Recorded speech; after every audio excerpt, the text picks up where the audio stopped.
அன்பான தேவனுடைய பிள்ளைகளே, ஆண்டவராகிய இயேசு கிறிஸ்துவின் நாமத்தினாலே அன்பின் வாழ்த்துக்கள். இந்த காணொலி மூலியமாக உங்களை சந்திப்பதிலே மிகுந்த மகிழ்ச்சி அடைகிறேன். இப்போ என்னை என் தகப்பன் மறந்து விட்டார்கள், என் தாய் என்னை மறந்து விட்டார்கள், என் உற்றார் உறவினர்கள் என்னை மறந்து விட்டார்கள் என்று சொல்லி யோசித்து அழுது கொண்டிருக்கிறாயா? உன் படுக்கையெல்லாம் கண்ணீரினாலே நனைத்து கொண்டிருக்கிறாயா? உனக்கு அன்பின் செய்தி.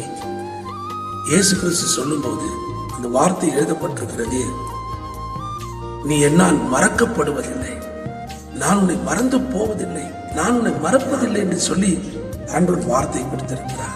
இந்த காலை வேளையில இந்த வார்த்தை உன்னை தேடி வருகிறது, நீ என்னால் மறக்கப்படுவதில்லை. ஏசாயா தீர்க்கதரிசி அவர் சொல்லும் போது இந்த வார்த்தை இப்படி சொல்லுகிறார், ஸ்திரீயானவள் தன் கர்ப்பத்தின் பிள்ளைக்கு இறங்காமல் தன் பாலகனை மறப்பாலோ? அவள் மறந்தாலும் நான் உன்னை மறப்பதில்லை என்று சொல்கிறார். சிறுவேளே நீ என்னால் மறக்கப்படுவது என்று சொல்லியிருக்கிறார். ஆகையால் கர்த்தர் உன்னை மறப்பதில்லை, அவருடைய பார்வை நீ இருக்கிறாய் என்பதை உனக்கு ஞாபகப்படுத்துகிறேன். இந்த நாளை கர்த்தர் உன்னோடு கூட இருந்து உங்களுக்கு ஆசீர்வதித்து தருவாராக. God bless you.